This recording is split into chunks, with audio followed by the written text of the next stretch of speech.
जिसे समझा था हमदर्द, क्या वो ही निकलेगा दगाबाज? अनिका और रोहित में होगी कौन सी बात? क्या खुलेंगे कई अनसुने राज? क्यों रोहित की बात सुनकर अनिका हो गई शॉक्ड? जैसे ही टीचर और रिया अंदर चले गए, अनिका ने घड़ी में वक्त देखा। उसे पता था कि लंच अपॉइंटमेंट के लिए अभी काफी वक्त था। अनिका ने सोचा कि क्यों ना थोड़ी देर थोड़ी नींद ले ली जाए।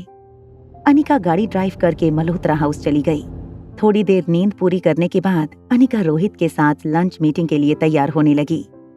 जैसे ही अनिका बाहर जाने लगी, अंजलि मामी ने उसे रोक कर कहा, सुनो बेटा, थोड़े दिनों में एक बहुत बड़ी डांस पार्टी होने वाली है। मैं सोच रही थी कि तुम्हें भी वहां जाना चाहिए। तुम ज्यादा लोगों से मिलो जुलो। ठीक है, मैं आ जाऊंगी। ये कहकर अनिका किशन मामा और अंजलि मामी को बाय कहती हुई बंगले से बाहर जाने लगी। गूगल मैप पर थोड़ी देर गोल गोल घूमने के बाद अनिका रोहित की भेजे हुए एड्रेस पर पहुंच गई। धीरे धीरे अंदर जाने पर पता लगता था कि बाहर से जो बिल्डिंग की डिजाइन थी, उसके काफी विपरीत अंदर एक बड़ी और शानदार जगह बनाई गई थी। होटल के डेकोर से लेकर सीटिंग अरेंजमेंट तक सब कुछ बहुत ही शानदार था। जैसे ही रोहित ने अनिका को देखा, वो अपनी सीट से खड़ा हुआ और अनिका को बैठने के लिए सीट ऑफर की।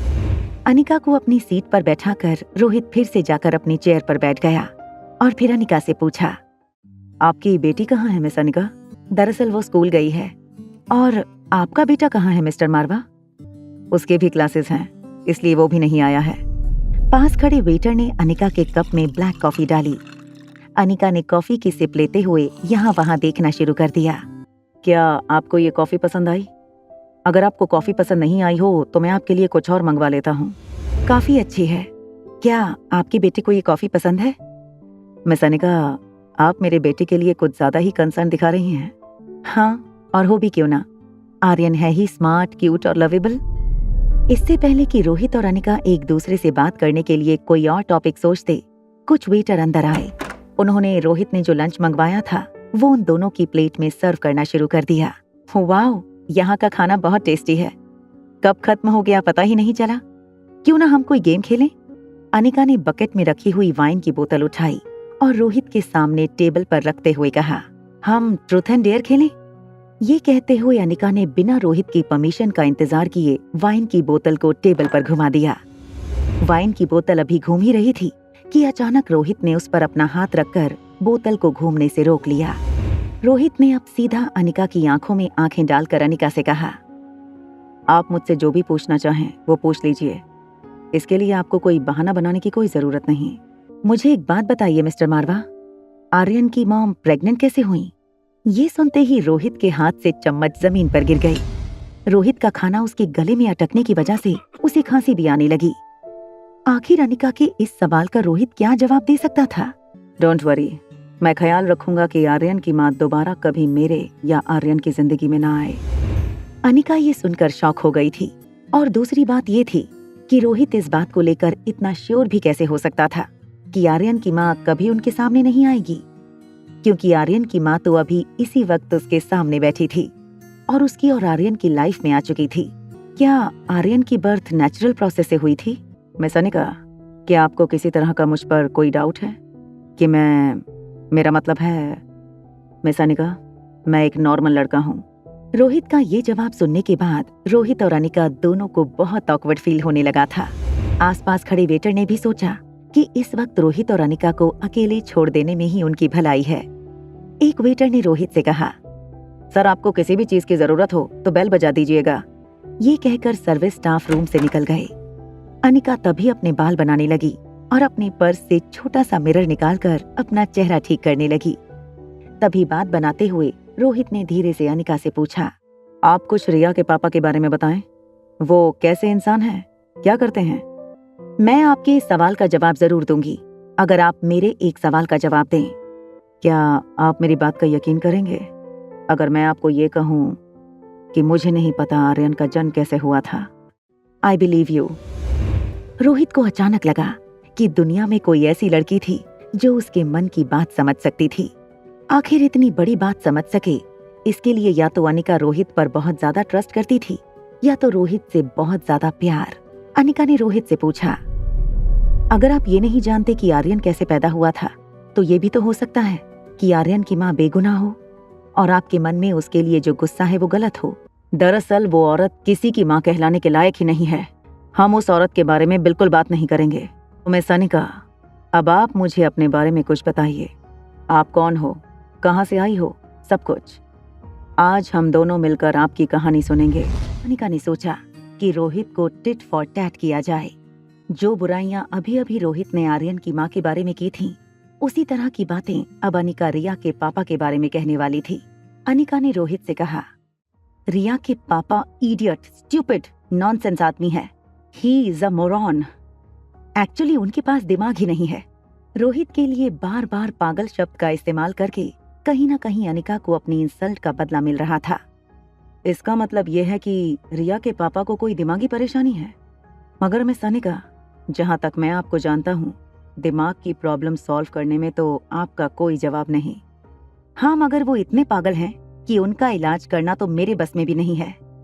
अनिका की बातें सुनकर रोहित को एक चीज नहीं समझ आ रही थी कि अगर रिया के पापा इतने ही पागल थे तो फिर अनिका जैसी खूबसूरत और टैलेंटेड लड़की ने ऐसे आदमी से प्यार क्यों किया। अब आपको कैसे बताऊं, कैसे मैं उस पागल के बच्चे की माँ बन गई। शायद भगवान ये चाहता होगा कि ऐसा पागल इंसान बिन वारिस का ना रह जाए। वाह, चैरिटी करने का इससे बेहतर तरीका मैंने आज तक नहीं सुना। मुझे नहीं लगता कि ऐसे पागल इंसान को तुम जैसी लड़की 7 जन्म में मिलेगी, या फिर मैं ये कहूँ कि तुम जैसी लड़की से ऐसी बेवकूफी की उम्मीद तो ऊपर वाले ने भी नहीं की होगी। ये कहते हुए रोहित अनिका की आंखों में देखने लगा।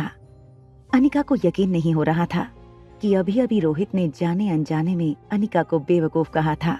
मिस्टर मारवा, मुझसे अब और कुछ खाया पिया नहीं जाएगा। क्या आप कुछ और खाना चाहेंगे? जी हाँ, अभी तो हमने खाना शुरू ही कहाँ किया है, मुझे और भूख लगी है। Mister Marwa, please take your own time. आप आराम से खाइए। I will take your leave. Miss Anika, क्या बड़े बड़े डॉक्टर किसी को खाने पर बुलाते हैं तो इस तरह ट्रीट करते हैं? अनिका अपनी चेयर से खड़ी हो चुकी थी।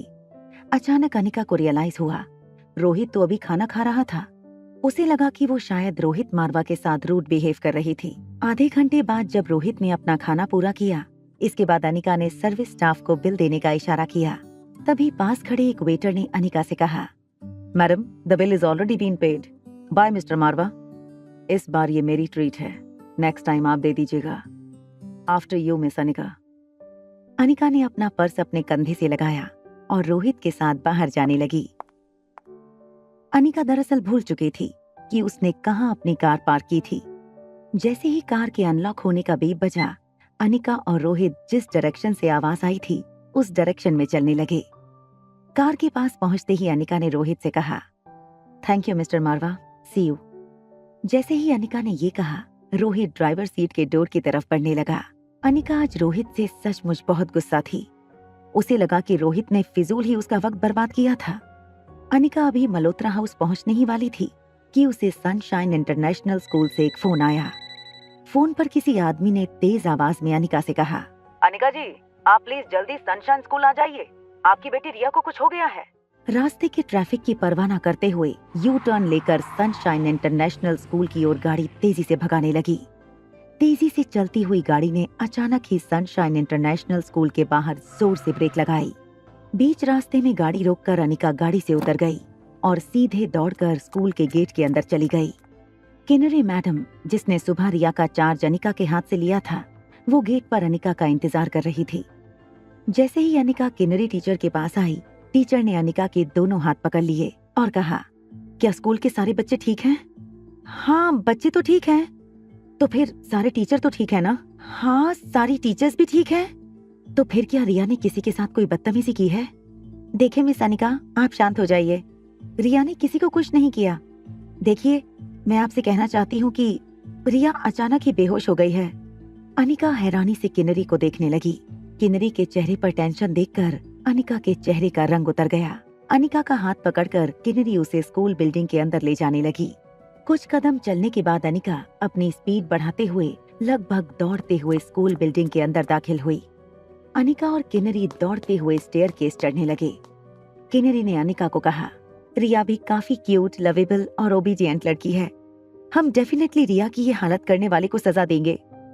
जैसे ही अनिका और किन्नरी डांस स्टूडियो में एंटर हुए, अनिका ने देखा रिया स्टूडियो के कोने में रखे एक सोफे पर लेटी थी। अनिका बहुत घबरा गई थी। उसे पता नहीं चल रहा था कि आखिर रिया को क्या हुआ था। जैसे ही अनिका भीड़ के पास पहुंची, उसने स्कूल डॉक्टर को ये कहते हुए सुना, मिस अनिका, आप घबराइए मत, मैंने इनिशियल चेकअप कर लिया है, रिया बिल्कुल ठीक है। हो सकता है अचानक आए एग्रेशन की वजह से रिया बेहोश हो गई। अनिका को पता था कि रिया एग्रेसिव लड़की नहीं थी। वो शरारती जरूर थी, मगर कभी एग्रेसिव होकर रिया ने कोई कदम नहीं उठाया था। तो फिर उसके साथ ये कैसे हो सकता था? जैसे ही अनिका ने रिया का पल्स चेक किया, अनिका शॉक हो गई। रिया की पल्स बिल्कुल नॉर्मल थी। अब तक अनिका ये बात जान चुकी थी कि रिया बेहोश होने का नाटक कर रही थी। अनिका को रिया की इस हरकत पर गुस्सा तो आ रहा था, मगर वो ये भी जानती थी कि रिया की इस शरारत की वजह से स्कूल मैनेजमेंट उसे बहुत बड़ी सजा भी दे सकता था। अनिका चाहकर भी रिया का भांडा सबके सामने नहीं फोड़ सकती थी। पास खड़ी किन्नरी टीचर से अनिका ने पूछा, आखिर यहाँ क्या हुआ था? दरअसल सनशाइन इंटरनेशनल स्कूल की 50वीं सालगिरह जल्दी आने वाली है। स्कूल में बहुत बड़ा फंक्शन ऑर्गेनाइज किया है। उसी फंक्शन में हमने बच्चों का डांस भी ऑर्गेनाइज किया था। मैंने सोचा डांस के ऑडिशन में क्यों ना रिया को भी मौका दिया जाए। रिया सचमुच अच्छा डांस कर रही थी, मगर अचानक ही डांस करते हुए वो अपनी क्लासमेट मिश्का मेहरा के साथ किसी आर्ग्यूमेंट में पड़ गई। आर्ग्यूमेंट को हुए काफी टाइम बीत चुका था, मगर मिश्का ने अब तक रोना बंद नहीं किया था। उसकी पीठ थपथपा रही डांस टीचर अचानक ही अनिका को देखकर खड़ी हो गई। अनिका को एक एटीट्यूड भरा लुक देकर उस डांस टीचर ने अनिका से कहा, मेरा नाम सिमरन मेहरा है और मैं मिश्का की माँ हूँ। मेरी बेटी से जो कुछ हुआ है उसके लिए मैं तुम्हें पैसे देने के लिए तैयार हूँ। तुम्हारी बच्ची के जितने भी मेडिकल एक्सपेंसेस होंगी तुम इस कार्ड में से निकाल लेना। इसका पिन नंबर मैं तुम्हें दे दूंगी, और हाँ, तुम जितना चाहो उतना पैसा इस कार्ड में से निकाल सकती हो। मैं तुमसे हिसाब नहीं मांगूंगी। सिमरन के मुंह से ऐसी बातें सुनकर ना सिर्फ अनिका मगर आसपास खड़े सारे लोग शॉक हो गए। अनिका समझ नहीं पा रही थी कि आखिर ये डांस टीचर ऐसे क्यों बिहेव कर रही थी।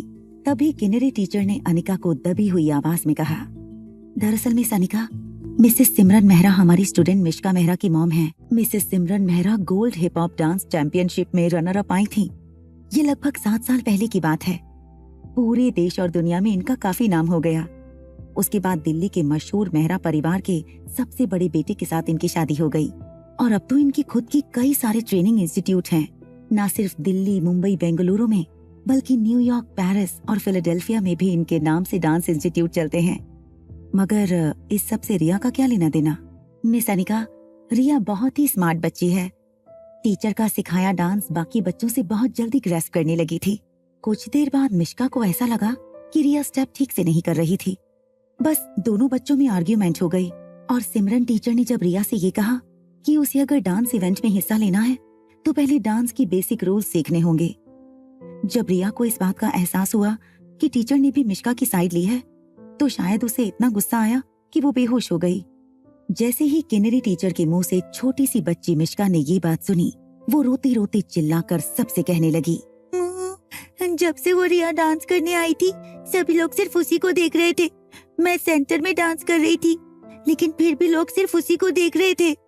मैं इन्हें अपने साथ इवेंट में स्टेज पर नहीं डांस करने दूंगी। मिश्का, जो सेंटर में डांस कर रही थी, उसे ये बात बिल्कुल पसंद नहीं आई कि लाइमलाइट उसकी जगह कॉर्नर में डांस कर रही रिया पर जा रही थी। अब सिमरन ने अपनी बच्ची मिश्का की साइड लेकर रिया को गलत साबित कर दिया। रिया पहले से बहुत स्मार्ट थी।